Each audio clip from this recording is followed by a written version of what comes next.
A Hell's Angel stopped for an unconscious female cop. What happened next changed his life. The rumble of Jake's Harley-Davidson echoed through the empty night as he cruised down Highway 23. The full moon hung low in the sky, casting silver light across the asphalt that stretched endlessly before him. The club meeting had run late, but Jake didn't mind. These solitary rides were his favorite part of any day.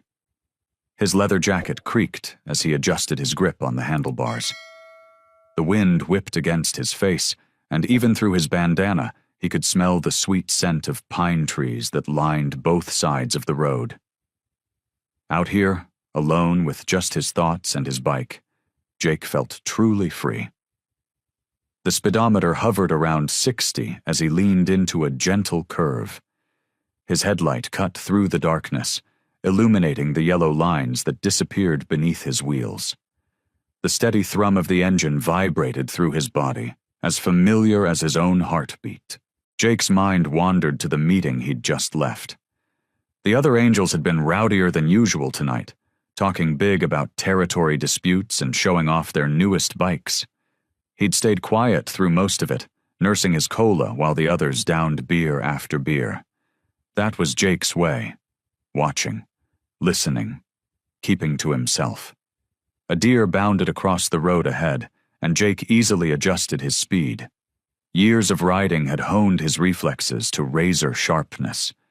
The animal disappeared into the darkness, leaving only the sound of rustling leaves in its wake. The highway stretched on, empty in both directions. Jake checked his mirrors out of habit. Nothing but darkness behind him. The dashboard clock read 11:47 p.m.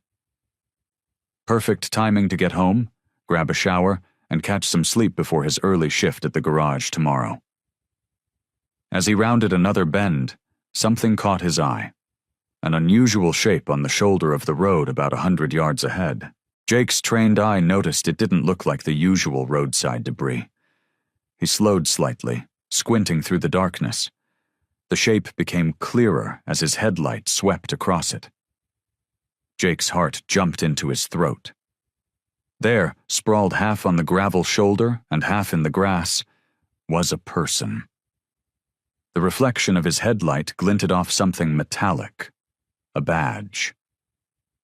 Jake immediately downshifted, the engine growling lower as he guided his bike toward the shoulder. As he got closer, he could make out more details. It was a woman in a police uniform, lying motionless on her side.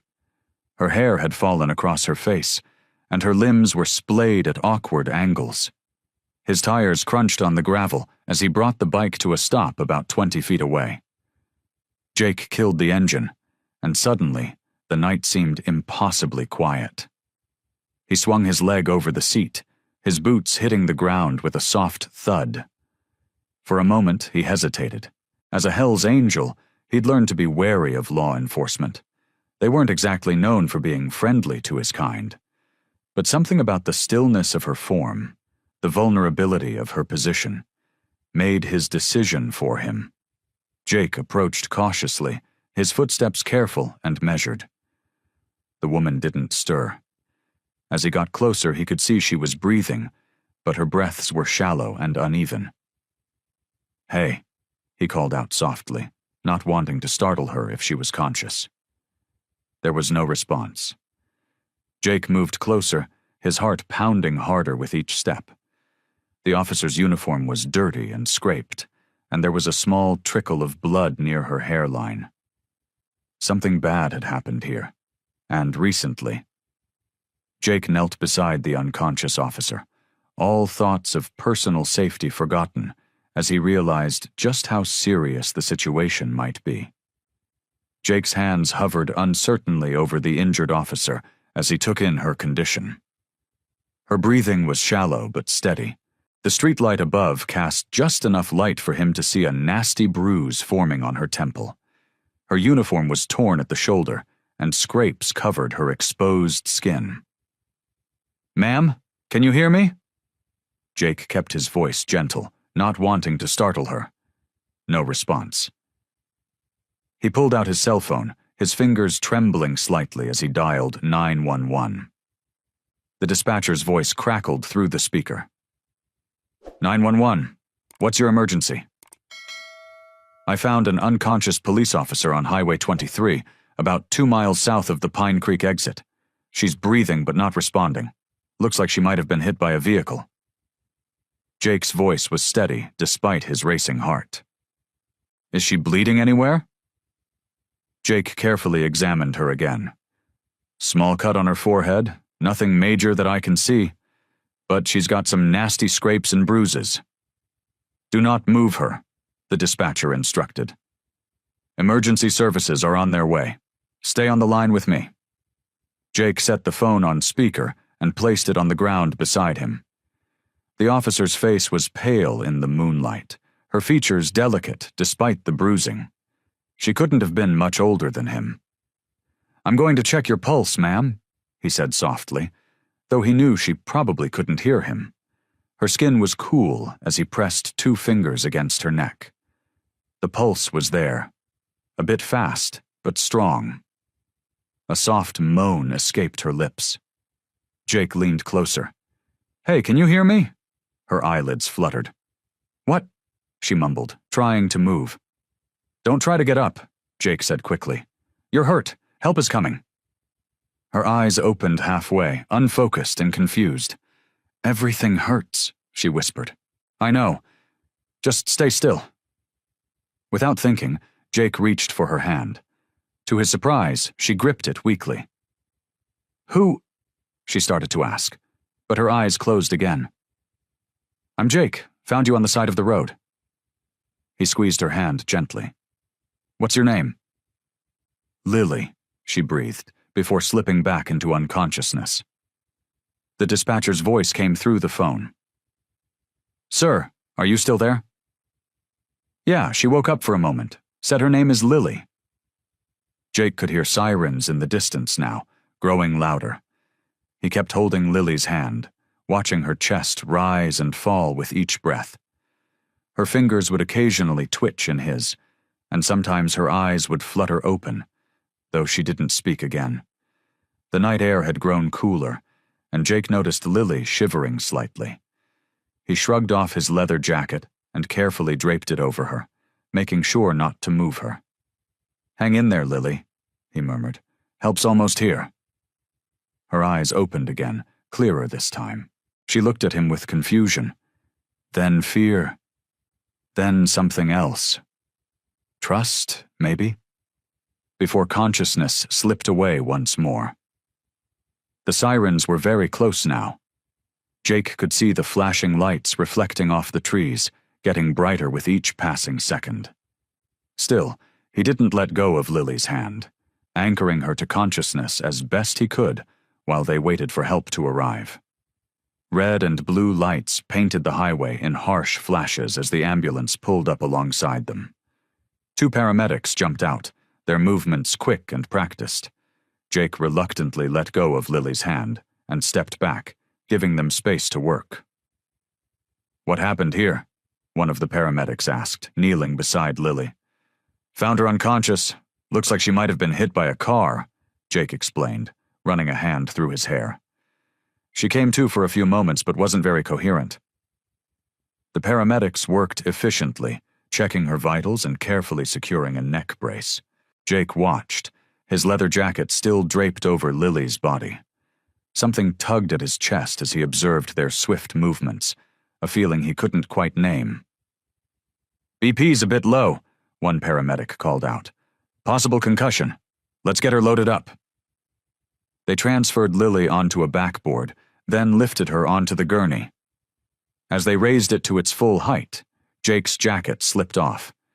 He stepped forward to retrieve it, but hesitated. Keep it on her, he said. She was shivering earlier. The female paramedic nodded, tucking the jacket around Lily before they wheeled her to the ambulance. Jake stood rooted to the spot, watching as they loaded her in. The red and blue lights continued their relentless dance across the pavement, across his face, across the empty stretch of highway where he'd found her. He should leave. He'd done his part, called for help, stayed until they arrived. But something kept him there, watching the ambulance doors close with a definitive click. "Hey!" the female paramedic called out. "We're taking her to St. Mary's. If you want to follow." Jake nodded, already walking toward his bike. The ambulance pulled away, sirens wailing into the night, and Jake kicked his motorcycle to life, following at a respectful distance. At St. Mary's emergency department, Jake found himself pacing in the waiting room. He'd given his statement to the police officers who'd shown up, explaining how he'd found her. They'd seemed skeptical at first, a Hell's Angel helping a cop, but his story was straightforward, and there were no other witnesses to question. Time crawled by. Jake made his way to the coffee machine, got himself a cup of the bitter hospital brew. As he walked back toward the waiting area, he passed by the nurses' station. 2 nurses were speaking in hushed tones, but their words carried clearly in the quiet hallway. "Can you believe it? Senator Wheeler's daughter," one nurse whispered. "Poor thing." Jake froze mid-step, coffee forgotten in his hand. "The officer they brought in?" the other nurse asked. "That's Lily Wheeler?" "Yes, and keep your voice down. The senator's already been notified. He's on his way, and you know how he is about publicity." "Oh God, yes, especially with his anti-gang campaign. Remember that speech he gave last month? The one about cleaning up the streets and getting rid of those motorcycle gangs?" "The Hell's Angels," the first nurse nodded. "He's made them his personal crusade. Says they're everything that's wrong with this city." Jake's stomach dropped. The coffee in his hand suddenly felt ice cold. Senator Wheeler, the man who'd been trying to destroy the Hell's Angels for years, the politician who'd called them thugs and criminals at every opportunity. That was Lily's father. He looked down at his vest with its patches and insignia, suddenly very aware of who and what he was. The weight of his colors felt heavier than ever before. Jake slumped into one of the hard plastic chairs in the waiting room, his mind racing. The coffee in his hand had gone cold, untouched. Every time the emergency room doors swung open, he tensed, expecting Senator Wheeler to storm in with an army of reporters and police officers. The fluorescent lights buzzed overhead, making the stark white walls seem even more harsh and unwelcoming. A clock on the wall ticked away the minutes with agonizing slowness. Other people in the waiting room cast occasional suspicious glances his way. A man in leather vest covered in patches wasn't exactly a common sight in a hospital waiting room. "Excuse me?" Jake approached the front desk after what felt like hours. The nurse looked up, her expression carefully neutral. "I'm wondering about Officer Wheeler's condition. I'm the one who found her." The nurse typed something into her computer. "Are you family?" "No, but—" "I'm sorry, sir. I can only share information with family members." Jake ran his fingers through his hair in frustration. "Look, I just want to know if she's okay, that's all." The nurse's expression softened slightly. "She's stable, that's all I can tell you." Relief flooded through him. At least she was alive. He returned to his seat, checking his phone. Several missed calls from his club brothers. They'd be wondering where he was, but he couldn't bring himself to leave. Not yet. A commotion at the entrance drew his attention. 2 police officers walked in, speaking in low voices with the desk nurse. Jake's heart rate picked up, but they weren't looking his way. Yet, finally, after another hour of waiting, a different nurse approached him. "Sir, Officer Wheeler is awake, and she's asking about the person who found her. Would you like to see her?" Jake stood up, his leather jacket creaking. "Yeah, thanks." He followed the nurse through the sterile corridors to a small room. Lily lay in the hospital bed, looking pale but alert. Various machines beeped steadily around her. His jacket was folded neatly on a chair beside her bed. "Hey," he said softly, hovering in the doorway. "How are you feeling?" Lily's eyes focused on him, then widened as she took in his appearance, The vest, the patches, the leather. Her hand moved slightly toward the call button. "It's okay," he said quickly, holding up his hands. "I'm the one who found you on the road. Called the ambulance." She stared at him for a long moment, her face unreadable. Then her expression hardened. "You're a Hell's Angel." "Yes, but I remember headlights," she said, her voice gaining strength. "A motorcycle engine right before I was hit." Jake felt the blood drain from his face. "Wait, no, that wasn't me. I found you after—" "Get out!" she said, her voice cold. Her hand found the call button and pressed it firmly. "You're under arrest for attempted murder of a police officer." "You've got it wrong," Jake protested, taking a step back. "I was trying to help." The two police officers from the waiting room burst through the door, hands on their weapons. "Step away from Officer Wheeler," one commanded. Jake raised his hands slowly, his heart pounding.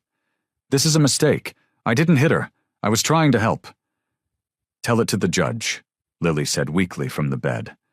"I know what I heard. I know what I saw." The officers moved forward, handcuffs ready. Jake could see in their eyes they'd already made up their minds about him. One Hell's Angel, one injured cop. To them, it was an open and shut case. "Officer Wheeler, please," Jake said, his voice steady despite the handcuffs being clicked around his wrists. "Think about this. If I had hit you, why would I stop? Why would I call an ambulance and wait with you?" Lily's face was pale against the stark hospital sheets, but her eyes burned with conviction. "To cover your tracks. Make yourself look like the hero instead of the criminal." The fluorescent lights hummed overhead as one of the officers patted Jake down.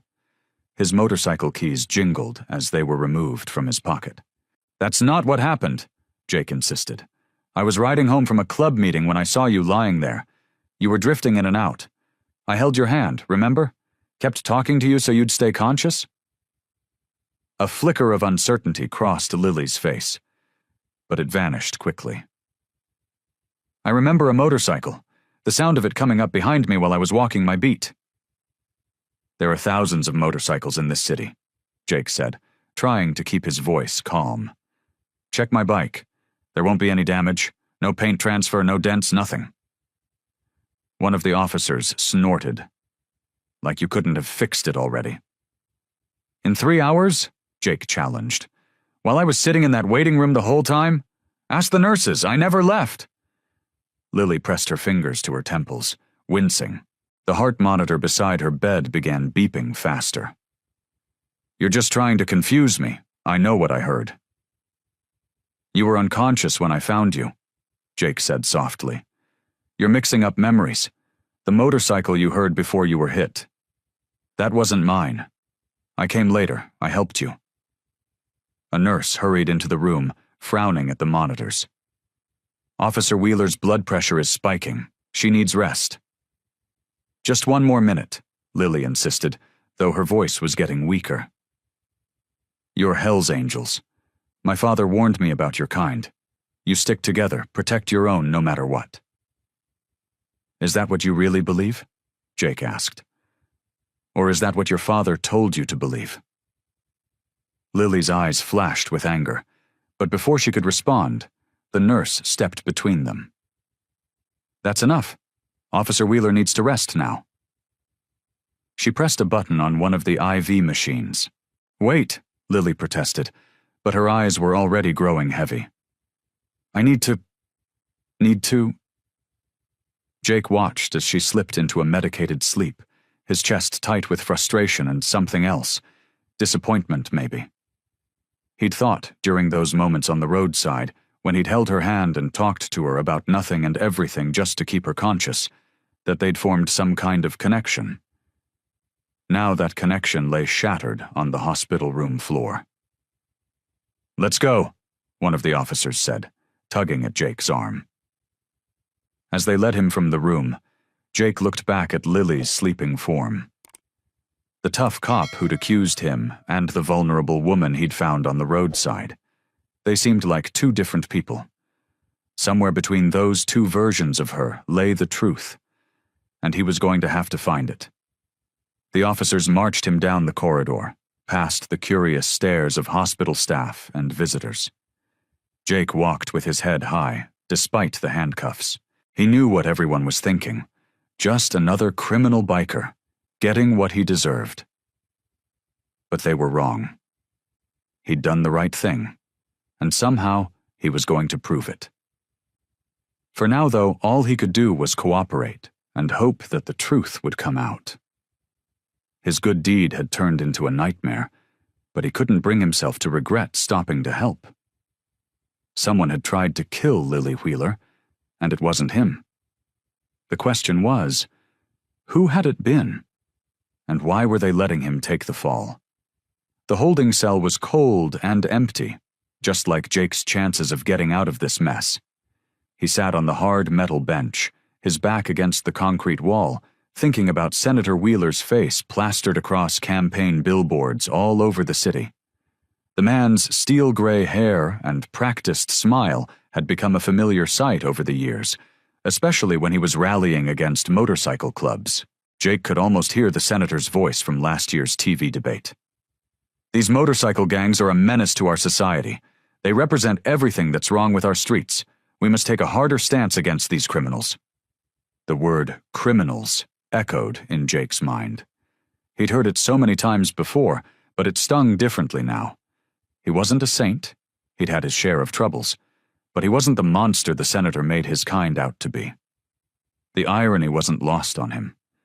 The one time he'd done something genuinely good, it had landed him right where Wheeler always said he belonged, behind bars. Running his fingers through his disheveled hair, Jake remembered the newspaper headlines from last month. Senator Wheeler pushes for stricter laws against motorcycle clubs. The article had detailed Wheeler's proposed legislation that would give police broader powers to arrest club members on suspicion alone. Jake's brothers in the club had been furious, but they'd kept their heads down, trying not to give Wheeler more ammunition. The fluorescent lights buzzed overhead as Jake shifted on the bench. His leather vest felt heavy on his shoulders, the club patches that usually gave him a sense of belonging now feeling like targets on his back. Every time Wheeler needed a boost in the polls, he'd point to the Hells Angels as public enemy number one. It was an easy way to score political points, paint them all as thugs and criminals.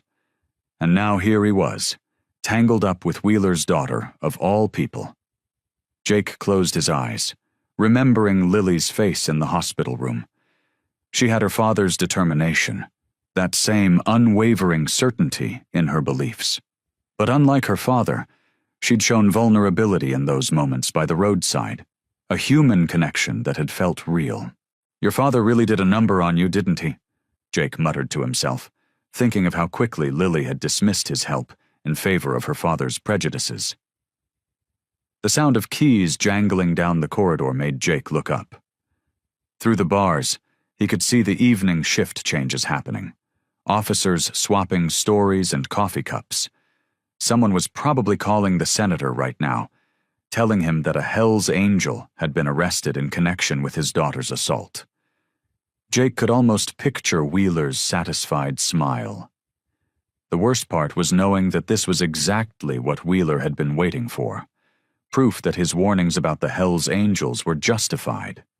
One of them, caught red-handed, attacking his own daughter? It was political gold. Jake's stomach churned at the thought of becoming Wheeler's perfect example, his case study in why motorcycle clubs needed to be crushed. He stood up and paced the small cell, his boots echoing against the concrete floor. The senator's influence reached far beyond just the political arena. Wheeler had friends in the police department, the DA's office, the judges, everywhere that mattered. Even if Jake was innocent, proving it would mean fighting against a system that was already convinced of his guilt. Jake stopped pacing and leaned his forehead against the cool cell bars. Being connected to Lily Wheeler in any way was dangerous enough, but being accused of attacking her? That was the kind of trouble that could destroy not just him, but potentially his whole club. Wheeler would use this to justify every accusation he'd ever made against them, and this time, Jake had handed him the perfect weapon. Jake stood outside Lily's hospital room, his heart pounding against his leather vest. The fluorescent lights cast harsh shadows across the empty hallway. A nurse passed by, giving him a suspicious look that he'd grown used to over the years. He took a deep breath and knocked on the door. "Come in!" Lily's voice called out, weak but alert. When Jake stepped inside, Lily's eyes widened with recognition and fear. She reached for the call button, but Jake raised his hands in surrender. "Please," he said softly. "Just give me 5 minutes. That's all I'm asking."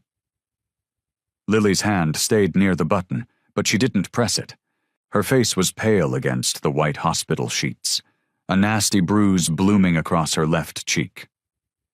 "Why should I listen to anything you have to say?" Jake pulled up a chair, but kept his distance. "Because I'm the one who found you. I'm the one who called the ambulance, and I'm the one who stayed with you until help arrived." "That doesn't prove anything," Lily said, her voice hard. "You could have hit me and felt guilty afterward." Jake leaned forward, his elbows on his knees. "Think about it. If I had hit you, why would I stop? Why would I call for help? Why would I stick around? I could have just kept riding." Lily's expression wavered slightly. "My father always said—" "Your father doesn't know me," Jake interrupted. "He doesn't know any of us, not really. He just knows what makes for good politics." A flash of something, doubt, maybe, crossed Lily's face. She shifted in her bed, wincing at the movement. "Then why were you there?" "I was heading home from a club meeting. Wrong place, right time, I guess." Jake ran a hand through his hair. "Look, I know what you think of me, what your father's taught you to think of people like me. But I'm not your enemy here." Lily studied him for a long moment. The steady beep of her heart monitor filled the silence. "Someone hit me," she said finally. "Someone left me for dead on that road." "And I want to help you find out who it was," Jake said. "Not just to clear my name, but because it's the right thing to do. Because whoever did this to you is still out there." "Why should I trust you?" Lily asked, but her tone had lost some of its edge. "Because right now, I might be the only person who cares more about finding the truth than protecting reputations." Jake met her gaze steadily. "You're a cop. You know how these things work. Someone hits a senator's daughter and leaves her for dead? That's not random." Lily's eyes narrowed. "What are you suggesting?" "I'm suggesting that maybe we both want the same thing. The truth, no matter where it leads." Jake stood up slowly. "I'll understand if you want me to leave, but if you want to find out who really did this to you, I'm willing to help." The silence stretched between them, heavy with unspoken thoughts. Finally, Lily's shoulders slumped slightly. "I don't trust you," she said bluntly. "But you're right about one thing. This wasn't random." "So?" Jake asked. Lily pressed her lips together, then nodded reluctantly. "Fine. We work together. But the moment I suspect you're not being straight with me—" "I know," Jake said. "You'll throw me under the bus faster than your father can say motorcycle gang." A ghost of a smile touched Lily's lips. "At least we understand each other." Scene 1. The investigation begins. The morning sun filtered through the hospital room's window as Jake spread out a map on Lily's bedside table. 3 days had passed since their agreement to work together, and Lily was finally strong enough to sit up and focus. "Show me exactly where you found me," Lily said, her voice still carrying a hint of distrust. She adjusted her position, grimacing as she moved. Jake pointed to a stretch of highway on the map. "Right here, about half a mile past Miller's Creek Bridge. You were lying face down in the grass, maybe 15 feet from the road." Lily's fingers traced the road on the map, her brow furrowed in concentration. "I was on patrol that night. There had been reports of street racing in the area. She looked up at Jake, her eyes narrowing. Your club wasn't involved in that, was it? No, Jake said firmly, meeting her gaze. We don't do that kind of thing. Besides, I was coming from the opposite direction when I found you. Lily nodded slowly, though Jake could tell she wasn't entirely convinced. I remember pulling someone over, she said, pressing her fingers to her temples. A dark-colored vehicle. After that, everything's blank. Dark-colored isn't much to go on, Jake said. He pulled out his phone and showed her a photo. But I took some pictures of the scene before the ambulance arrived. Thought they might be useful. Lily reached for the phone, surprised by his forethought. The photos showed skid marks on the asphalt, broken glass scattered across the road, and the disturbed grass where she had been found. The skid marks, she murmured, zooming in on one of the pictures.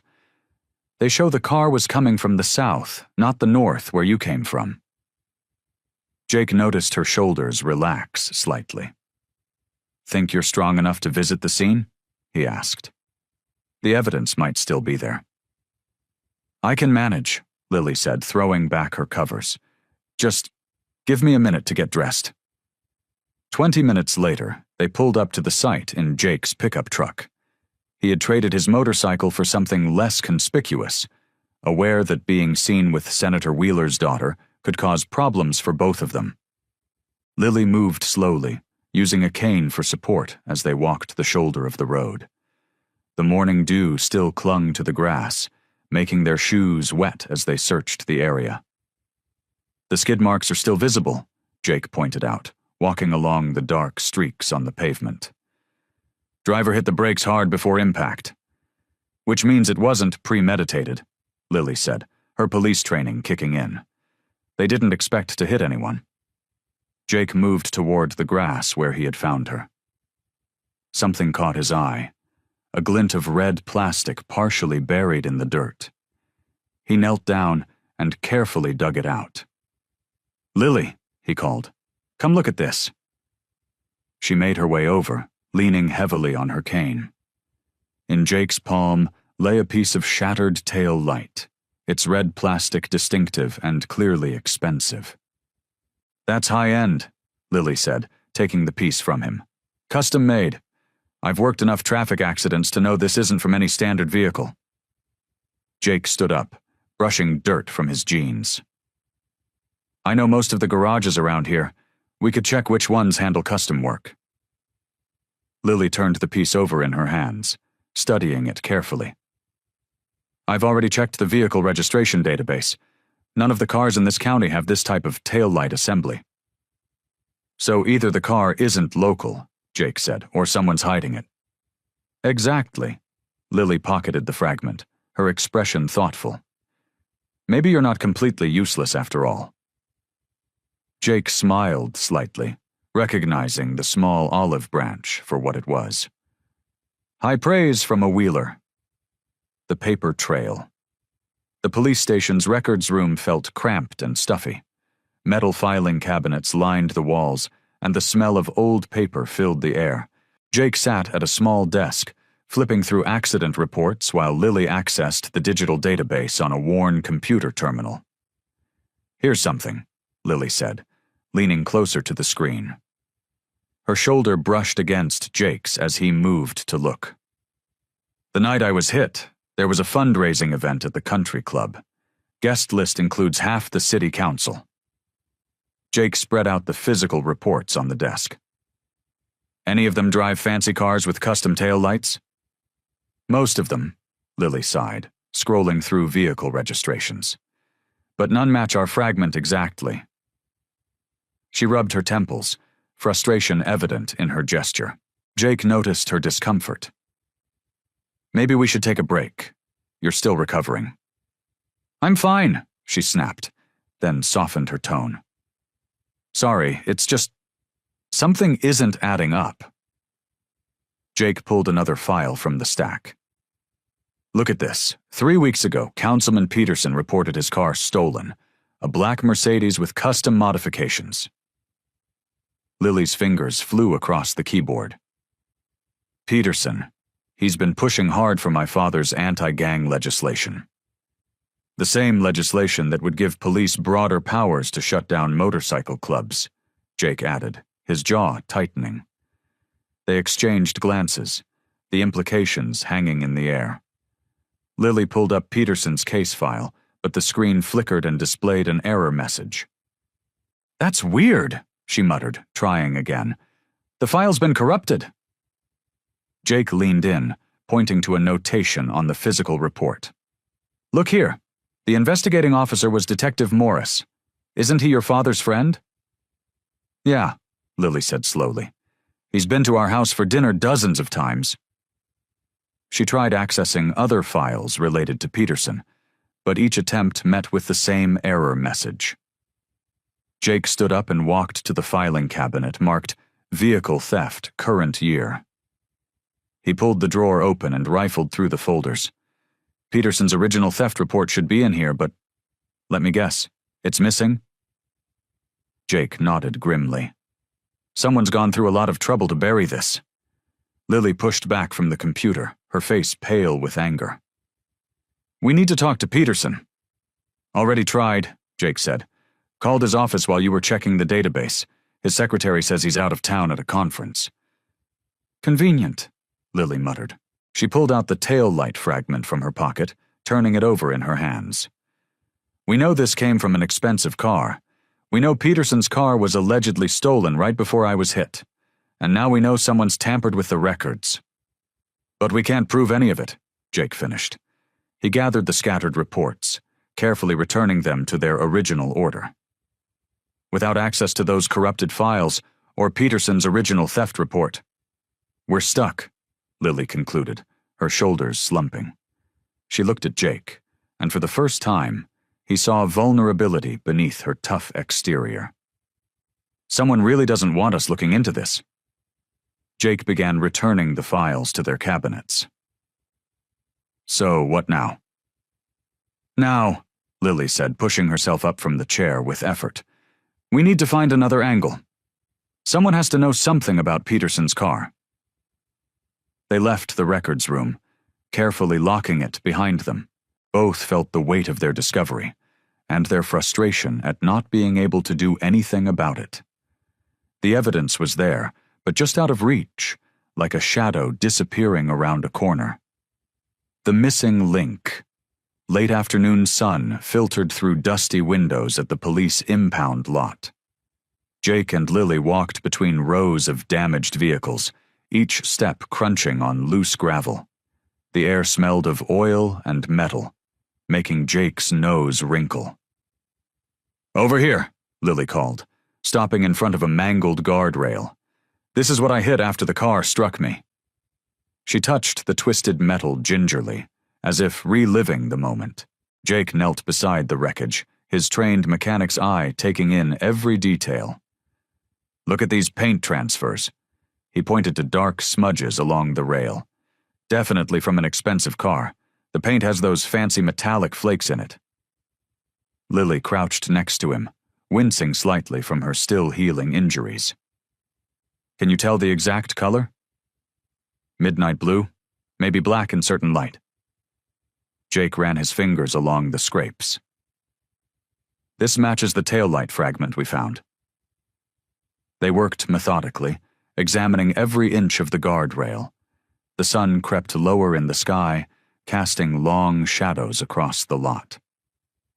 Jake's leather jacket felt heavy in the warm air, but he didn't remove it.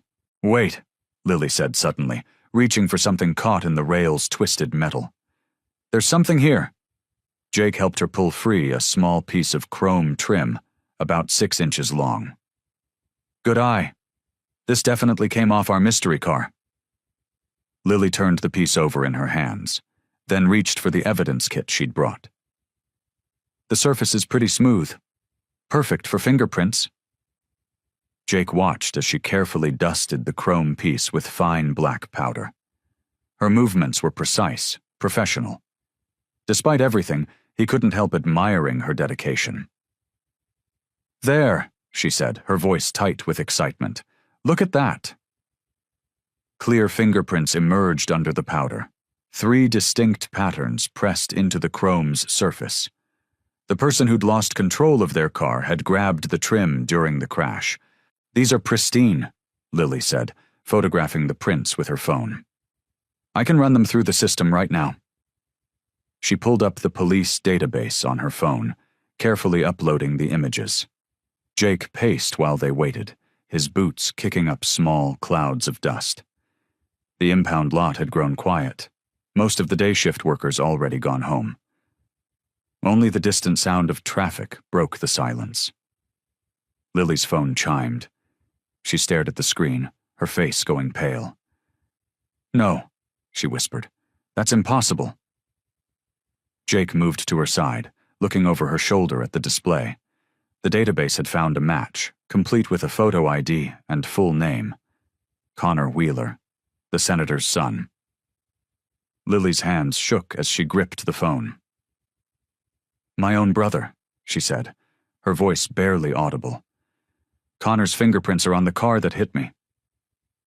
Jake stood very still, watching emotions play across Lily's face. Shock, denial, anger, betrayal. The piece of chrome trim lay forgotten on the ground between them, the fingerprints now telling a story neither of them had expected. "I knew Connor was ambitious," Lily said, more to herself than to Jake. "But to try to kill his own sister?" Jake picked up the chrome piece carefully, wrapping it in a clean evidence bag. "We've got him now. These prints prove he was there that night." But Lily's expression had turned hard, her police training taking over despite the personal betrayal. "We need more," she said. "Connor will claim he was there after the fact, trying to help. We need to prove he was driving."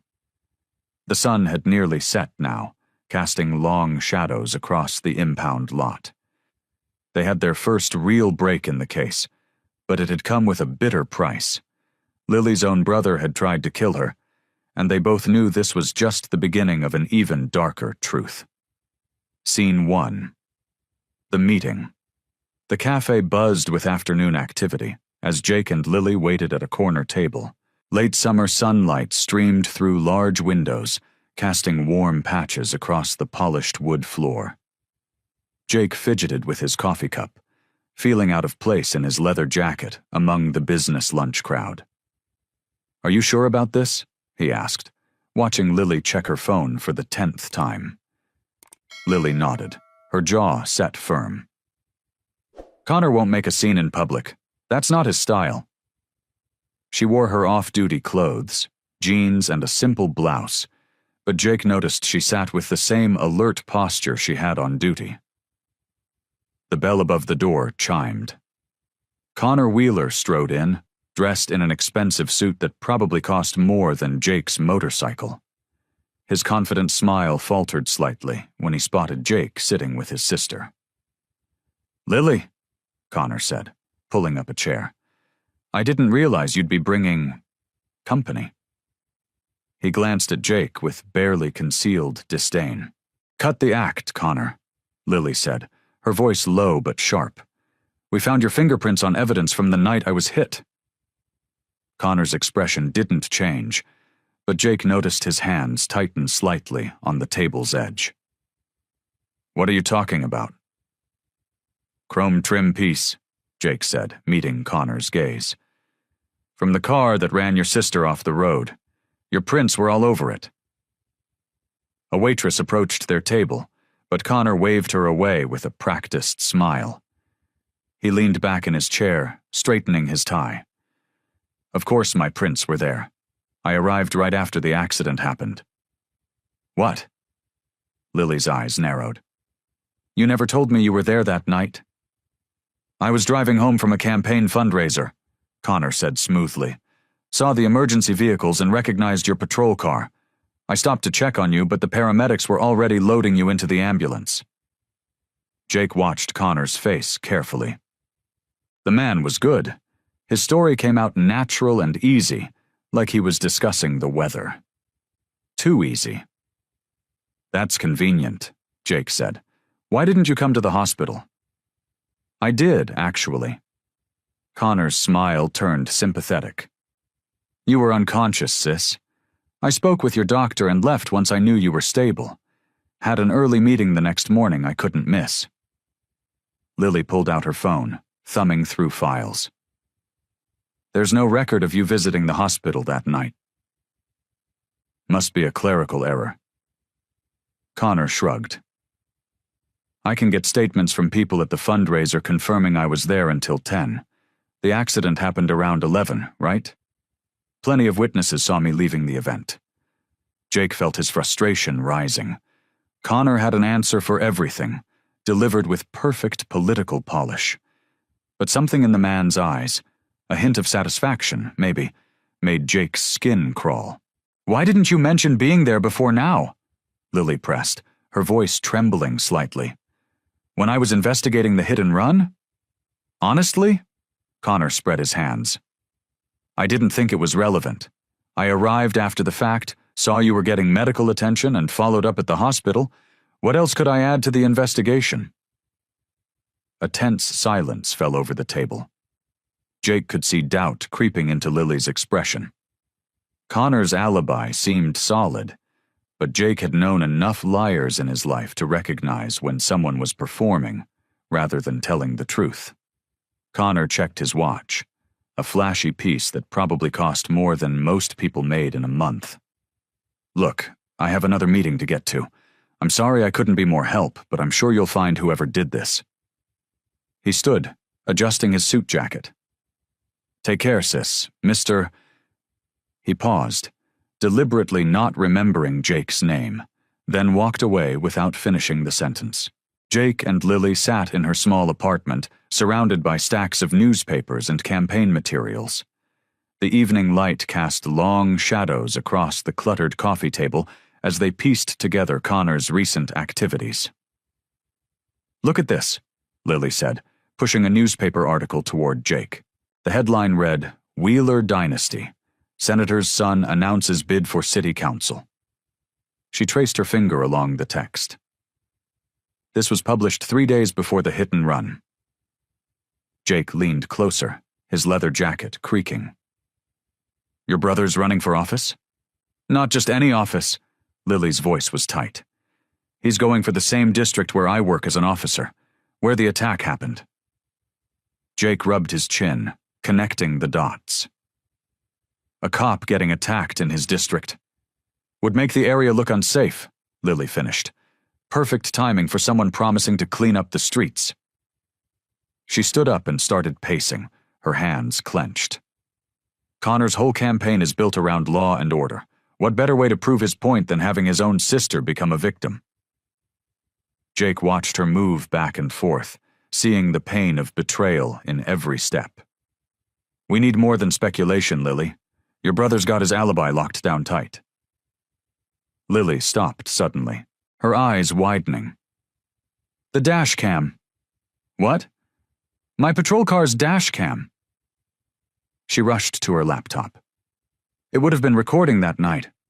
I never thought to check it because... She paused, looking embarrassed. Because I was so sure you were involved. Jake moved to stand behind her as she logged into the police database. Can you access it from here? The files are automatically uploaded after each shift. Her fingers flew across the keyboard. Here it is. The video showed a dark stretch of road, illuminated only by headlights. Lily's voice came through, calling in her location for a routine patrol. Then headlights appeared in the rear view, growing brighter. There, Jake pointed. The car that hit you. They watched as the vehicle swerved toward Lily's patrol car, forcing her off the road. The crash itself happened off camera, but the audio continued recording. Through the static and noise, they heard something that made them both freeze. A car door opened. Footsteps approached. Then, clear as day, Connor's voice. Sorry, sis. Nothing personal. Just politics. Lily's hand flew to her mouth. Jake placed a steadying hand on her shoulder as they listened to the sound of the car driving away, leaving Lily unconscious on the roadside. That's why he was so ready with his alibi, Jake said quietly. He knew exactly when it happened because he was there. Lily's shoulders trembled under his hand. My own brother. She took a deep breath, straightening up. We need to make a copy of this right now. Connor has friends in the department. This recording could disappear if we're not careful.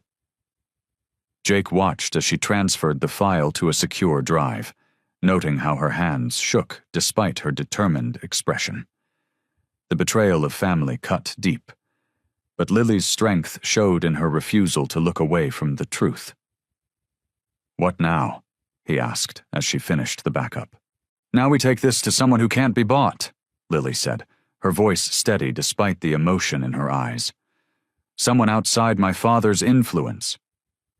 She clutched the drive containing the damning evidence, proof of her brother's calculated betrayal. The recording had changed everything. What started as a simple hit and run had revealed itself as something far more sinister. A calculated political move by a man willing to sacrifice his own sister for power. Jake's motorcycle roared through the evening traffic, with Lily holding tight behind him. The secured flash drive felt heavy in her jacket pocket as they made their way to Connor's campaign office. The tall glass building reflected the setting sun, its polished exterior hiding the corruption within. You sure about this? Jake asked as they parked, his face serious beneath his messy dark hair. He needs to know we have him, Lily said, straightening her leather jacket.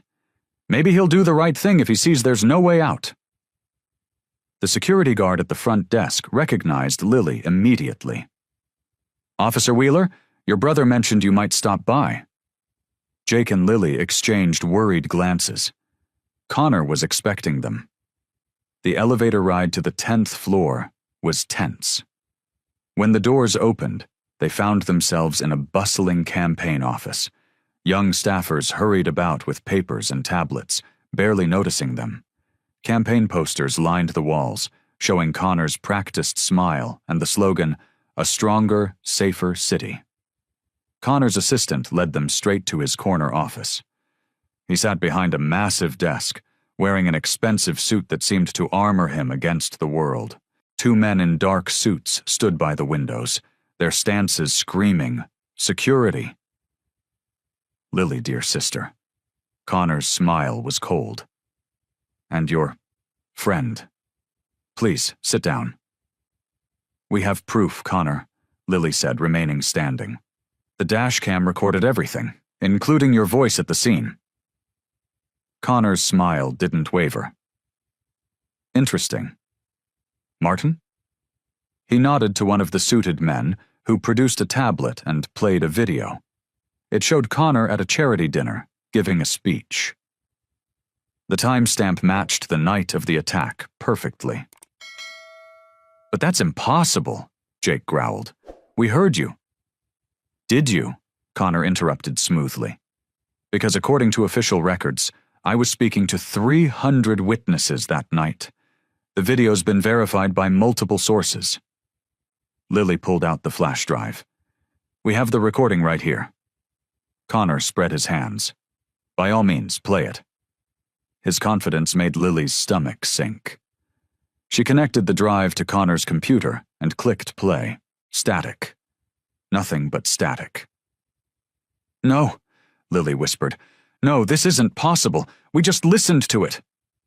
Computers can be so unreliable, Connor said with fake sympathy. Files corrupt all the time, especially when they're accessed without proper authorization. That could be serious, Lily, accessing police files for personal reasons. Jake stepped forward, his fists clenched. The security men tensed, but Connor waved them back. Let's be reasonable, Connor continued. These wild accusations, they could hurt a lot of people. Your career, Lily, your friend's freedom. After all, Hell's Angels don't have the best reputation with law enforcement. You're threatening us, Lily said, her voice shaking with anger. I'm being practical. Politics is about perception, sister. Right now, you're a brave officer who survived a tragic accident. Wouldn't it be better to leave it at that? Jake and Lily stood in stunned silence, watching as Connor casually shuffled some papers on his desk. The weight of his influence pressed down on them like a physical force. Every angle they might try had been anticipated and blocked. "Now, if you'll excuse me," Connor said, "I have a fundraising dinner to prepare for. Martin will show you out." He turned to his computer, dismissing them completely. As they were escorted to the elevator, Lily's shoulders slumped.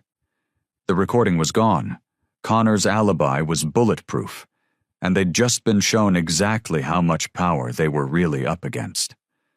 The doors closed on Connor's world of influence and corruption, leaving them alone with the crushing realization that this fight was far bigger than they'd imagined. Chapter 13. The Power of Politics. Jake slammed his fist against the brick wall outside Connor's campaign building. The rough surface scraped his knuckles, but he barely noticed the pain. Lily paced nearby, her phone pressed to her ear as she tried one last time to reach her contact at the police department. "Nothing," she said, shoving the phone into her pocket. "Detective Roberts won't even take my call anymore." The evening had turned chilly, and the street lights cast long shadows across their faces. Jake watched as campaign workers filed out of the building, chattering about their upcoming victory party. Everything seemed so normal to them, so uncomplicated. "We need to try something else," Jake said, running his hands through his hair in frustration. "Maybe if we go back to the accident scene? And look for what?" Lily's voice cracked. "Connor's destroyed the recording. He's got witnesses placing him across town. Even the physical evidence we collected." She trailed off, remembering how quickly it had been dismissed as inadmissible. They walked to a nearby diner, seeking warmth and a quiet place to think. The fluorescent lights buzzed overhead as a tired waitress brought them coffee. Neither touched their cups. "Your father's influence runs deeper than we thought," Jake said quietly, watching people pass by outside the window. "Every door we try is already closed before we reach it." Lily's phone buzzed. She looked at the screen, and her face went pale. "Speaking of my father." She turned the phone so Jake could see. A news alert showed Senator Wheeler standing at a podium, his face grave as he addressed reporters. The headline scrolled across the bottom. "Senator Wheeler addresses daughter's recent behavior." They watched in horror as the senator's words scrolled across the screen. "While I understand my daughter's trauma following her accident, her recent actions, including associating with known criminal elements, are concerning. We believe she may be suffering from post-traumatic stress and possibly confusion from her head injury." "He's trying to discredit you," Jake said, his voice low with anger. "Both of us," Lily corrected, reading further. "Listen to this. The individual in question, a member of the Hells Angels motorcycle gang, has a history of anti-establishment behavior. We have reason to believe he may be manipulating my daughter's vulnerable state for his own agenda." More notifications began flooding Lily's phone. Colleagues, friends, even her partner at the precinct, all sending messages asking if she was okay, if she needed help, if she was thinking clearly. "They're painting me as unstable and you as a criminal mastermind," Lily said, switching her phone off in disgust. "No one's going to believe anything we say now." Jake watched as news vans began pulling up outside the diner. Someone must have recognized them through the window. "We need to go," he said, throwing some cash on the table. They slipped out the back door just as reporters started pouring in through the front. Jake led them through alleyways until they reached his motorcycle, parked several blocks away. "My father's made his move," Lily said, her voice hollow. "He's using everything he has, his influence, the media, my own reputation as a cop, to shut us down." Jake started his bike, the engine's rumble matching the storm of emotions in his chest. "Where to?" Lily looked back toward the city center, where the lights of her father's office building touched the clouds. Everything she'd worked for, her career, her credibility, it was all being stripped away by the very people she should have been able to trust most. "Somewhere quiet," she said, climbing on behind Jake. We need to rethink everything.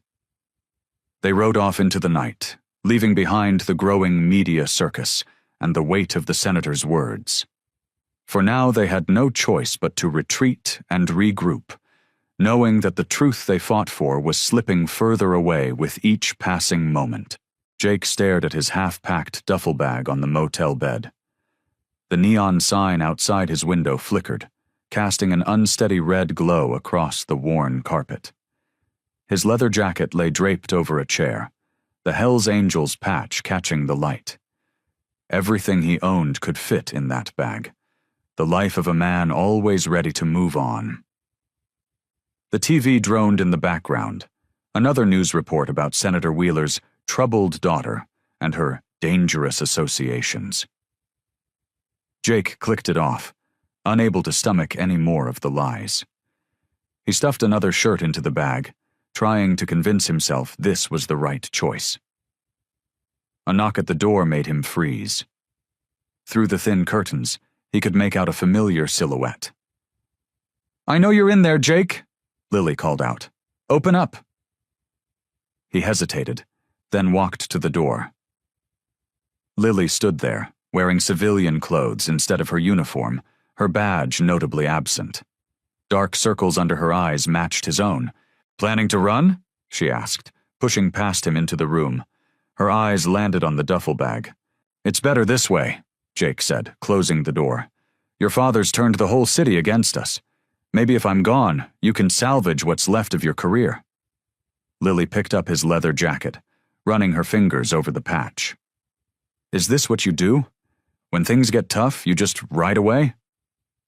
"This isn't about being tough," Jake argued, pacing the small room. "Your father's got the media, the police, even your own colleagues believing his story. We're fighting a losing battle." "Since when does a Hell's Angel back down from a fight?"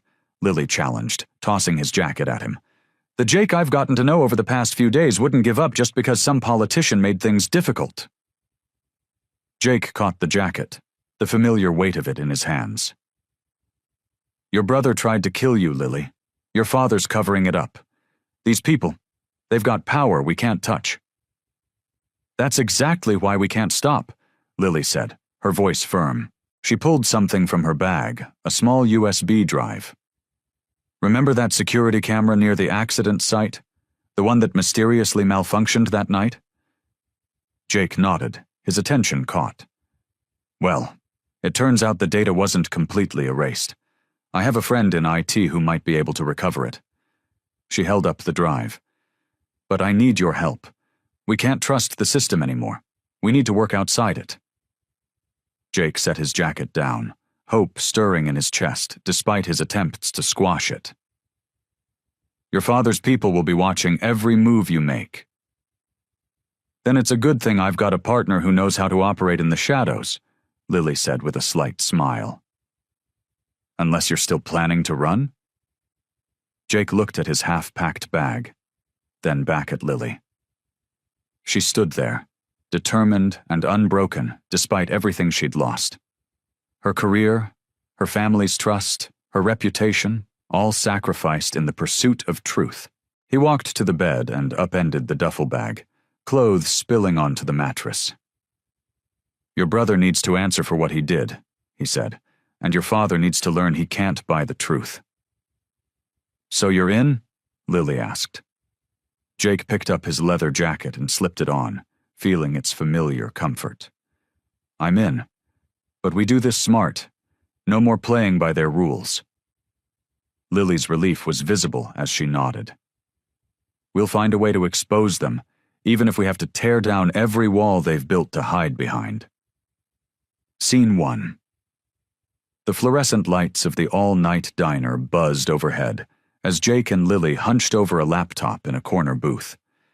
Their coffee had gone cold hours ago, but neither noticed. On the screen, grainy security footage played on a loop. "There," Lily pointed, her finger tapping the screen. "That's Connor's car entering the parking garage at 9:15 p.m. The timestamp matched the night of her attack. Jake leaned closer, studying the black luxury sedan. But his alibi puts him at the charity dinner until midnight. Exactly. Lily pulled out her notebook, flipping to a page filled with hastily scribbled times and locations. The dinner was across town. There's no way he could have been in both places. The waitress approached their table, coffee pot in hand. Jake casually closed the laptop as she topped off their cups. They'd learned to be careful. Connor's influence reached far. Once the waitress moved away, Lily continued in a low voice. My IT friend managed to recover more than just the garage footage. Look at this. She produced several printed bank statements from her bag. Jake's eyes widened as he scanned the documents. These are from your brother's private account? Multiple accounts, Lily corrected, spreading the papers across the table. All receiving large deposits from shell companies in the weeks leading up to the attack. Jake grabbed a pen and started circling dates. These match up with your father's campaign events. Every time he made a public appearance condemning the Hells Angels. Connor received another payment, Lily finished. He wasn't just trying to discredit me, he was orchestrating the whole anti-biker campaign. The pieces were starting to fit together. Jake pulled out his phone, showing Lily a series of text messages from his contacts. My friends have been tracking Connor's movements. He's been meeting with some serious players, gang leaders, corrupt cops, even a few judges. Building his power base, Lily muttered, her face hardening. Using Dad's influence to create his own network. They worked through the night, connecting evidence and building their case. Jake's connections in the motorcycle community proved invaluable, providing details about Connor's secret meetings that no official investigation would have uncovered. Around dawn, Lily sat back, rubbing her tired eyes. We've got proof of bribery, conspiracy, and attempted murder. But we still need something concrete to link him directly to my attack. Jake stared at his coffee cup, thinking. What about the mechanic who worked on Connor's car the day after your attack? What mechanic? One of my brothers spotted Connor's sedan at a chop shop on the east side, the kind of place that doesn't ask questions and doesn't keep records. Lily's eyes lit up. If we can find the mechanic, we might get proof that Connor's car was damaged in the hit and run, Jake finished. They gathered their evidence, carefully organizing everything they'd discovered. The stack of documents, photos, and witness statements painted a clear picture. Connor Wheeler had orchestrated not just an attack on his sister, but a complex scheme to advance his own political ambitions. He never expected anyone to dig this deep, Lily said, her voice filled with determination. He thought his name and money would protect him. Jake reached across the table, squeezing her hand. That's why we're going to win. He underestimated both of us. The morning sun streamed through the diner's windows as they packed up their evidence. For the first time since the attack, they weren't just following hunches. They had real proof, a trail of breadcrumbs leading straight to Connor's door. Chapter 17. Confrontation at Dawn. The morning sun cast long shadows across the Capitol building's marble steps as Jake and Lily sat in his parked motorcycle, going over their plan one final time. The evidence was secured in Lily's leather briefcase. Bank statements, security footage, and sworn statements from witnesses who had seen Connor's involvement in the hit-and-run scheme. Are you sure about this? Jake asked, his voice gentle. Despite everything they'd uncovered, he knew confronting her father wouldn't be easy for Lily. She clutched the briefcase tighter, her knuckles white. He needs to know the truth about Connor, about everything. Her voice trembled slightly, but her jaw was set with determination. They watched as early morning staffers hurried up the steps, coffee cups in hand, preparing for another day of political maneuvering. The senator's office would be opening soon. Jake studied Lily's face, noting the dark circles under her eyes from countless sleepless nights spent gathering evidence. Your father won't take this well, Jake said, adjusting his leather jacket. He'd traded his usual Hell's Angels vest for something more presentable, though he knew his tattoos and rough appearance would still draw suspicious looks. "Dad spent years building his reputation," Lily replied, smoothing her police uniform.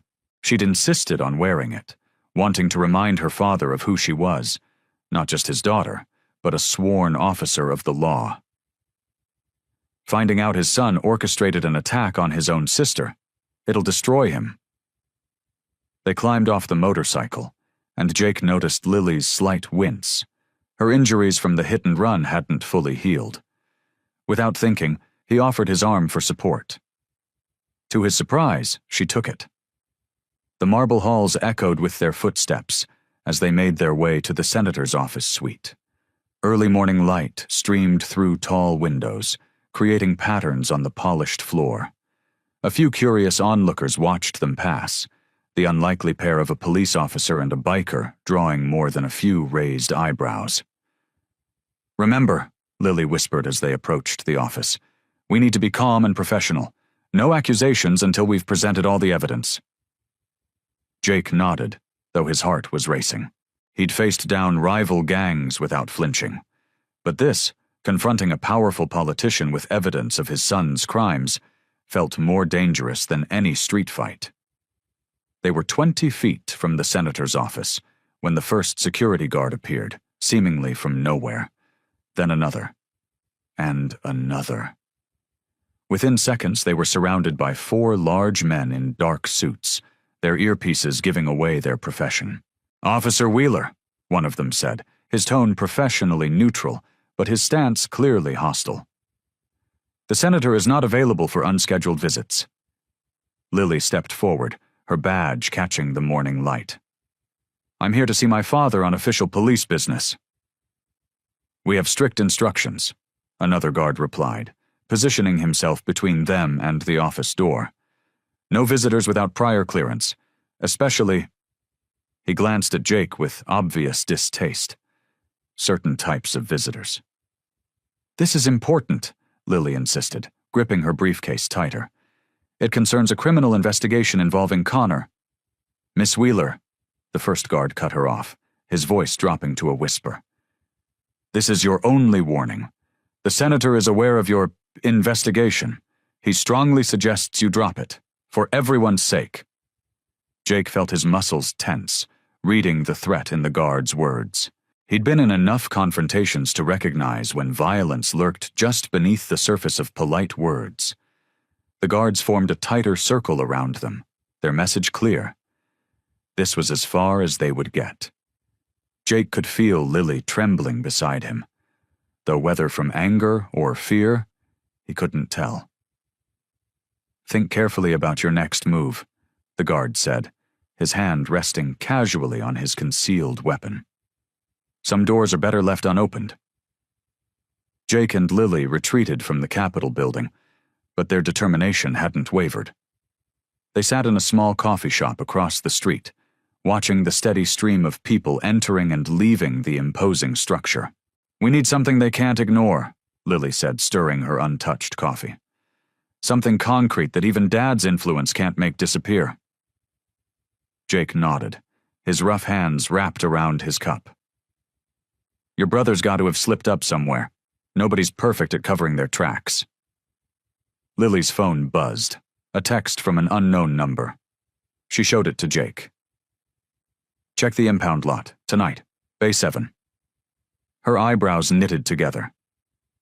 "It's from someone inside the department." That evening, they waited until darkness fell before approaching the police impound lot. The security guard recognized Lily and waved them through, though he eyed Jake suspiciously. Row after row of damaged vehicles loomed in the shadows, silent witnesses to countless accidents and crimes. "Bay 7?" Lily whispered, leading the way with a flashlight. Her footsteps echoed off concrete walls. The vehicle they found was a black SUV with diplomatic plates, its front end crumpled. Jake ran his hands over the damage. "This matches the impact pattern from your accident." Lily circled the vehicle, her trained eye catching details.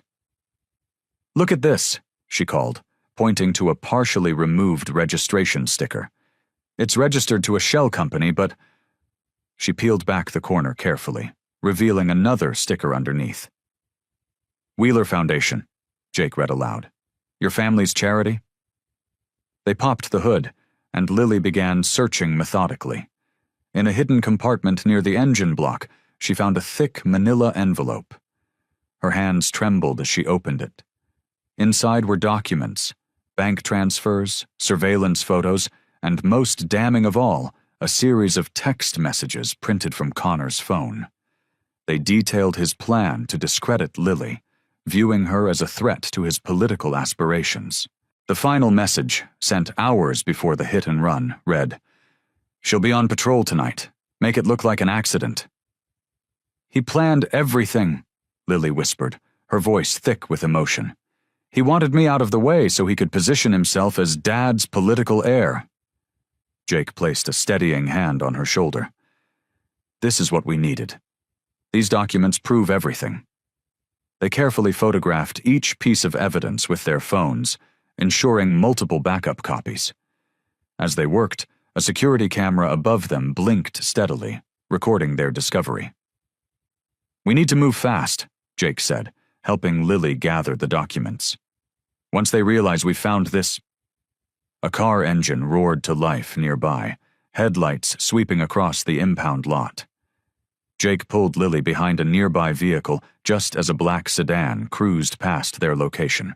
"They're already watching," Lily breathed, clutching the envelope. "But it's too late. We have what we need."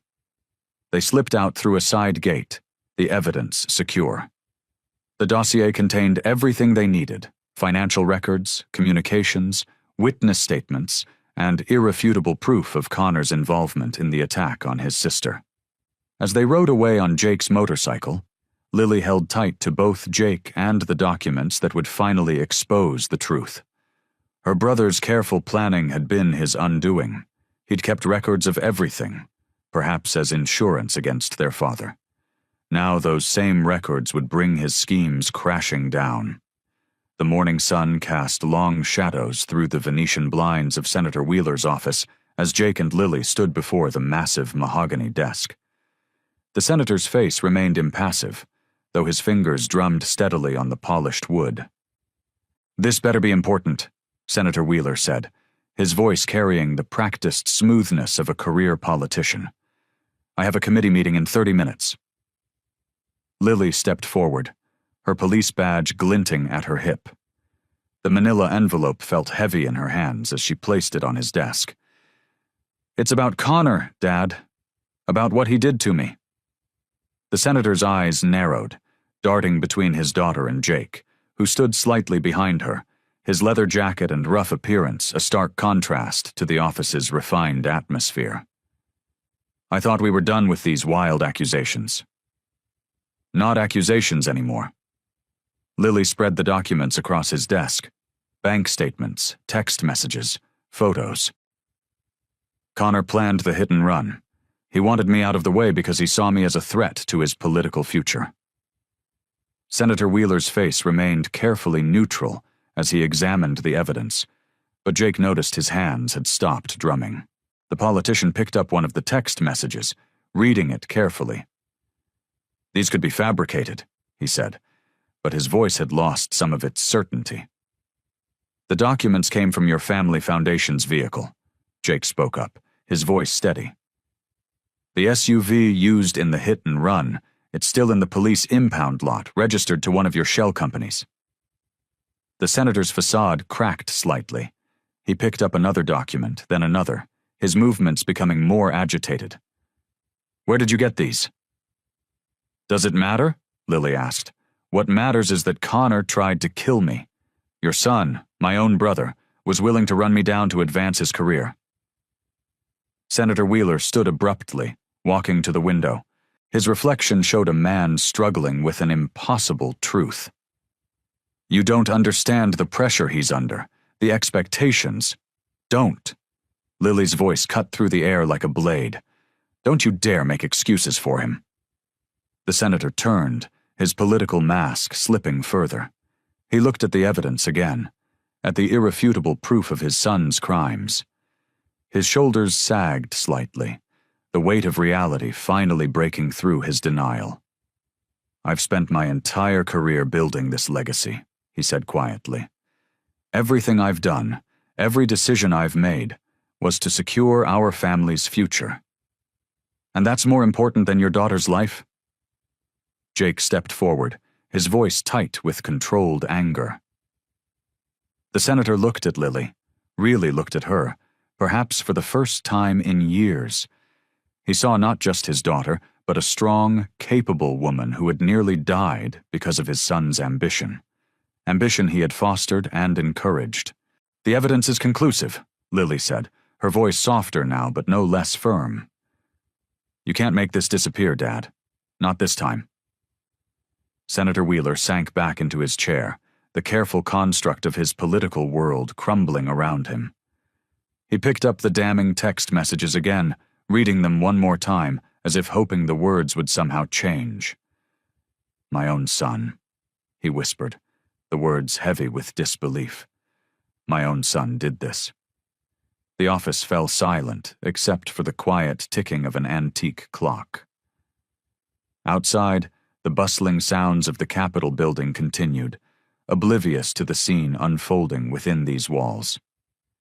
Finally, Senator Wheeler looked up, his face aged years in minutes. The practiced political smile was gone, replaced by something raw and real. "What do you want me to do?" The press room of the Capitol building buzzed with anticipation. Reporters filled every seat, their cameras ready, notepads open. The afternoon sun streamed through tall windows, creating a spotlight effect on the empty podium. Jake stood at the back of the room, his presence drawing curious glances from the assembled media. He watched as Lily paced nervously near the side entrance, her police uniform crisp and neat. The weight of the moment hung heavy in the air. Senator Wheeler emerged from a side door, followed by his team of advisors. His usual confident stride was gone, replaced by the careful steps of a man carrying a heavy burden. He approached the podium, adjusting the microphone with trembling hands.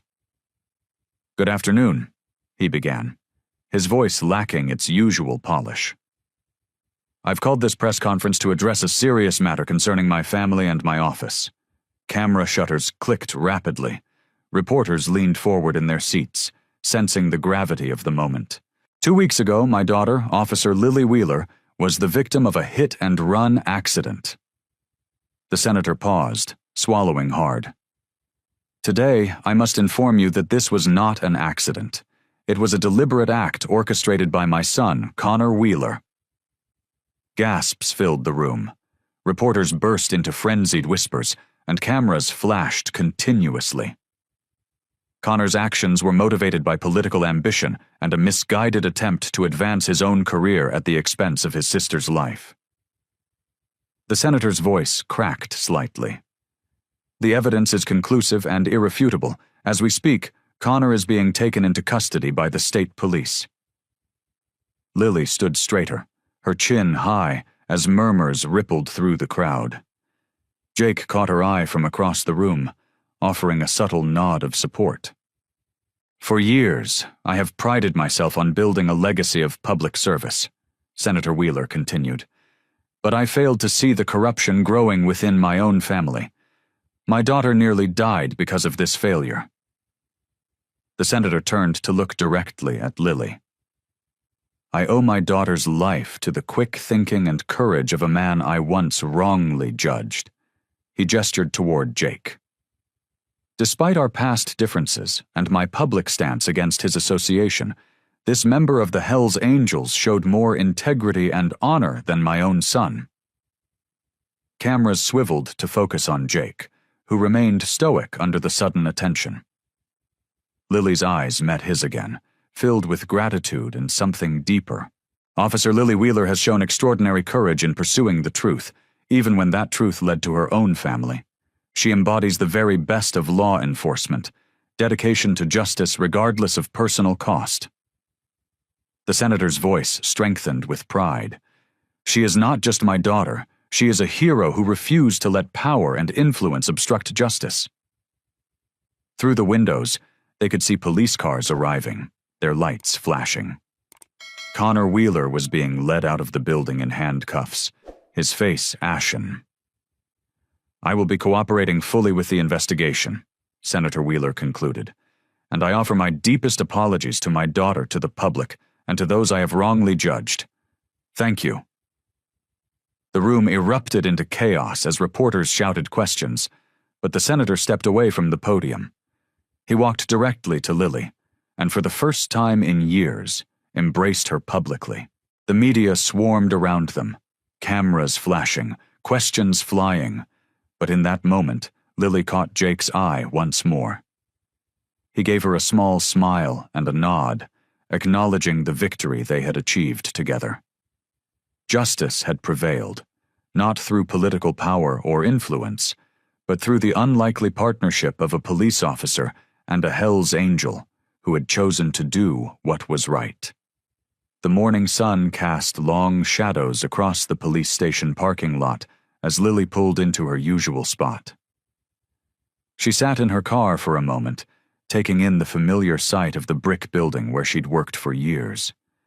Everything looked the same, but she felt different.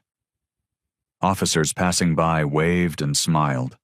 Genuine smiles, not the hesitant ones she'd grown used to as the senator's daughter. Through the glass doors, she could see the busy morning shift change in progress. Her heart swelled with a new sense of belonging. "Welcome back, Wheeler," called Officer Martinez as Lily walked into the station. He extended his hand, which she shook firmly. "What you did took guts. Real guts." The bullpen fell quiet as she made her way to her desk. Captain Reynolds emerged from his office, his weathered face breaking into a rare smile. "Officer Wheeler," he announced, his voice carrying across the room. "It's good to have you back." Lily nodded, touched by the warmth in his tone. Her desk was exactly as she'd left it, except for a small card propped against her computer monitor. Inside, dozens of signatures and messages of support from her fellow officers filled the pages. "Morning briefing in 5, called the sergeant, and officers began filing into the conference room. As Lily took her seat, she noticed the difference immediately. Gone were the sideways glances and whispered conversations. Her colleagues met her eyes directly, with respect. Captain Reynolds began the briefing, but paused after reviewing the night shift report. "Before we continue, I want to address something. What happened with the Wheeler case has shown us that corruption can hide anywhere, even in the highest offices. But it also showed us that integrity and courage can come from unexpected places." He looked directly at Lily. "Officer Wheeler's dedication to the truth, regardless of personal cost, exemplifies what it means to wear this badge. And her willingness to work with someone she initially mistrusted, someone society had taught her to suspect, reminds us all to look beyond our prejudices." Across town, Jake was experiencing his own transformation. The morning news played on the TV at his favorite diner as he sipped his coffee. The waitress, Mary, who used to eye him warily, now served him with a warm smile. "You're quite the hero," she said, refilling his cup. "Never thought I'd see the day when a Hell's Angel would help crack a political scandal." Jake shrugged, uncomfortable with the attention, but appreciating the change in how people saw him. His phone buzzed with a text from his club president. "You did good, brother. Real good." Through the diner's window, he watched people walk past. For the first time in years, they didn't cross the street to avoid him. A mother even smiled as her little girl waved at his motorcycle parked outside. The news anchor's voice drew his attention back to the TV. "In the wake of the Wheeler scandal, reforms are being proposed to address political corruption and police oversight. Senator Wheeler's resignation has sparked a broader conversation about accountability in public office." Jake's phone buzzed again. This time it was a message from Lily. First day back on patrol. Thank you for helping me find the truth. You changed everything." He smiled, feeling the weight of years of being judged and misunderstood finally lifting from his shoulders. He wasn't just the tough guy in leather anymore. He was someone who'd stood up for what was right, someone who'd helped expose the truth. As he paid his bill and headed out to his bike, Jake noticed his reflection in the diner's window. He looked the same. Leather jacket, boots, the patches of his club proudly displayed. But like Lily, he felt different. His actions had helped bring down corruption at the highest level, and now he could walk tall, knowing he'd done something that mattered. The sunset painted the sky in brilliant oranges and pinks as Jake's motorcycle rumbled to a stop at Riverside Park. Lily was already there, sitting on a wooden bench overlooking the water. She'd changed out of her police uniform into jeans and a comfortable sweater, looking more relaxed than he'd seen her in weeks. Jake settled beside her on the bench, the leather of his jacket creaking softly. For a while, they just sat in comfortable silence, watching the river flow past. The evening air carried the scent of autumn leaves and distant wood smoke. "You know," Lily said finally, running her fingers through her hair, "a month ago, I would have arrested someone like you on sight." She glanced at him with a small smile. "Now look at us." Jake chuckled, the sound low and warm. "And I would have run if I saw a cop coming." He leaned back, stretching his legs out. Funny how things work out. A family walked past them on the path, the parents holding hands while their young daughter skipped ahead. The mother gave them a friendly wave, showing no concern at the sight of a police officer and a Hell's Angel sitting together. "Everything's different now," Lily mused, watching the family disappear around a bend. "At work, they actually see me for who I am, not just as the senator's daughter. Dad's reputation isn't hanging over me anymore." "Must be nice," Jake said softly, "being free of other people's expectations." Lily turned to face him. "What about you? How are things with your club?" Jake picked up a fallen leaf, twirling it between his fingers. "Better than I expected. Some of the guys give me grief about working with a cop, but mostly they're proud. We've always said we're about brotherhood and doing what's right. Now we proved it." The setting sun cast long shadows across their faces as they sat there, each lost in their own thoughts. A cool breeze rustled through the trees, carrying away the last warmth of the day. "I keep thinking about that night," Lily said quietly. "When you found me on the road, you could have just kept riding." "No," Jake shook his head. "I couldn't have." "Why not?" Jake was quiet for a moment, choosing his words carefully. "Because sometimes life gives you a chance to be the person you always wanted to be. That night, I chose to be someone better than my reputation." Lily reached over and squeezed his hand briefly. "You were already better. You just needed the chance to show it." The streetlights began flickering on along the park path, creating pools of warm light in the growing dusk.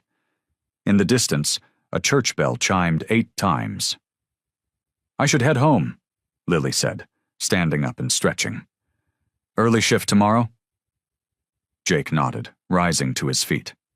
"Yeah, I've got a club meeting to get to." They walked together to the parking lot where Lily's car and Jake's motorcycle waited side by side.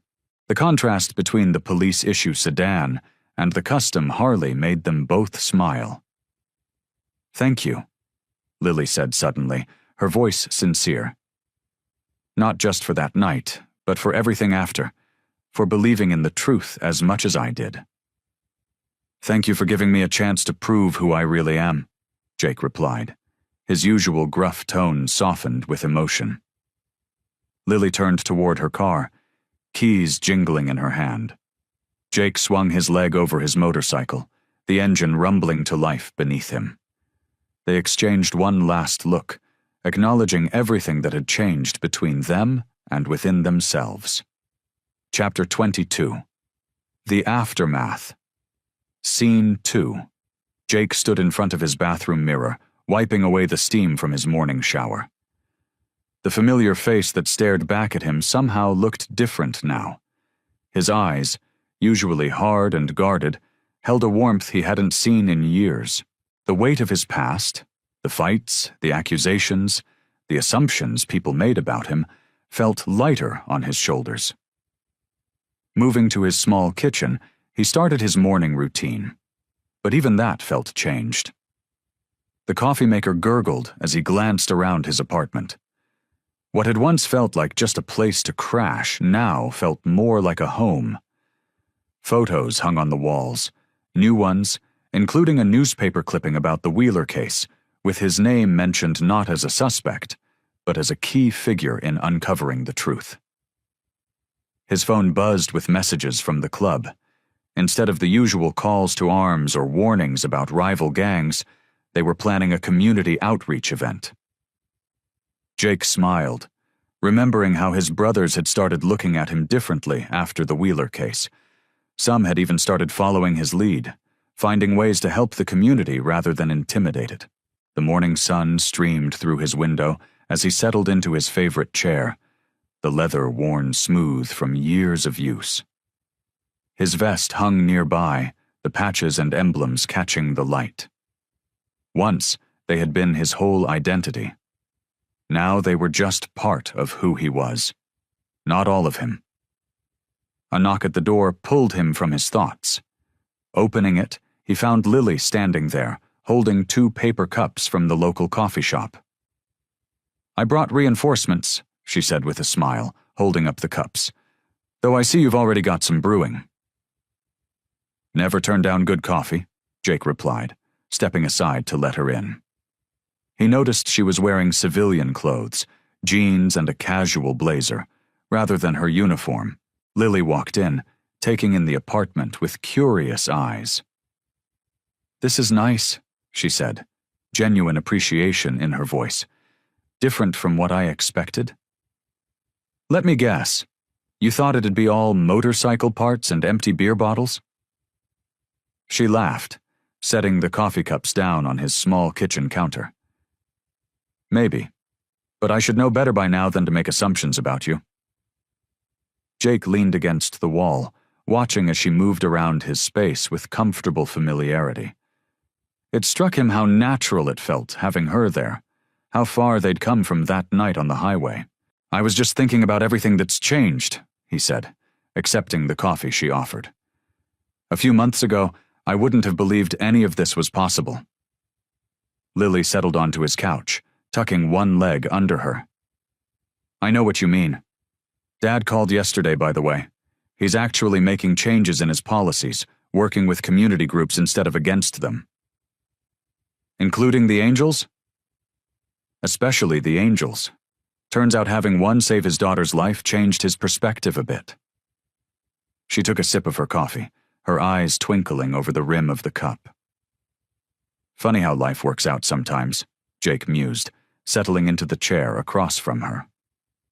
Sunlight streamed through the window, warming the room and casting a gentle glow across them both. "Speaking of life working out," Lily said, setting her cup down, "I've been thinking about the future." The rumble of Jake's motorcycle filled the night air as they cruised down Highway 43. Lily sat behind him, her arms wrapped securely around his waist. The same stretch of road where everything had begun now felt different, almost sacred in a way. The moon hung full and bright above them, casting long shadows across the asphalt. Jake slowed the bike as they approached the spot where he'd found her that night. The gravel shoulder crunched under the tires as he pulled over, killing the engine. The sudden silence felt heavy with meaning. "Strange being back here," Lily said, swinging her leg over to dismount. She adjusted her leather jacket, a gift from Jake after she'd admitted to always wanting one. Jake nodded, propping the bike on its stand. Hard to believe it was just a few months ago. He walked to the guardrail, running his hand along the cold metal. The dent from the hit and run was still there, a permanent reminder of how their lives had intersected. Lily joined him, leaning against the rail. "I was so angry that night," she admitted, shaking her head. "When I woke up in the hospital and saw you, a Hell's Angel of all people, I just assumed the worst." "Can't blame you," Jake replied, a slight smile playing at the corners of his mouth. "I probably would have thought the same thing in your shoes." He turned to face the empty highway, watching the occasional car pass by in the distance, their headlights cutting through the darkness. "You know what I see now when I look at this spot?" Lily asked, her voice soft but clear in the night air. She didn't wait for his response. "I see the moment my life changed, not because of the accident, but because someone I would have never expected, chose to stop and help." Jake felt warmth spread through his chest, different from his usual tough guy demeanor. "I see the moment I stopped letting other people define who I was," he said. "The moment I realized I could be more than just what people saw on the surface." They stood in comfortable silence for a while, watching the stars twinkle above them. The night was cool, but not cold, perfect for riding. A gentle breeze rustled through the nearby trees, carrying the scent of pine and wild flowers. "My dad asked me yesterday if I was ever going to transfer to a safer precinct," Lily said, breaking the silence. "I told him I'm exactly where I need to be. This community, these people, they're worth fighting for." Jake nodded, understanding completely. He'd had similar conversations with his club members. "Sometimes the best way to change things is from the inside out," he said. "Show people there's another way." "Like a cop and a Hell's Angel working together to expose corruption?" Lily grinned, nudging his shoulder with hers. "Exactly like that," Jake laughed, the sound echoing across the empty highway. He looked at Lily, seeing not the suspicious, injured officer from that first night, but a trusted friend who'd helped him find his own path to redemption. The headlights of passing cars swept over them periodically, illuminating their faces in brief flashes. Each of them had found something they weren't looking for on this stretch of road. Not just justice or vindication, but a friendship that defied expectations. They stood together at the guardrail, two people who had every reason to be enemies, but had chosen a different path.